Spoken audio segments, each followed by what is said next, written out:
Te întreb dacă Dumnezeu te mai iubește? Ascultă-mă. Indiferent cât de multe păcate ai, sau indiferent cât de puține păcate ai, că ai păcate mari sau că ai păcate mici, dragostea lui Dumnezeu nu se va muta niciodată de la tine, spune Biblia. Te iubesc cu o iubire veșnică. Diavolul va veni la tine și te va acuza, pentru că el vine și acuză.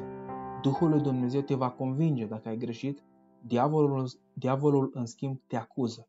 Asta e diferența între Dumnezeu și diavol. Dumnezeu te așteaptă cu brațele deschise acasă și îți spune te iert. Diavolul va veni în mintea ta și îți spune acum că le-ai făcut aceste păcate, nu mai ai nici o speranță. Trebuie să discerni în mintea ta lucrurile conform Scripturii și identității pe care ți-a dat-o ție Dumnezeu. Te iubesc cu o iubire veșnică. Dragostea mea de la tine nu s-a mutat niciodată. Crede-L pe Dumnezeu.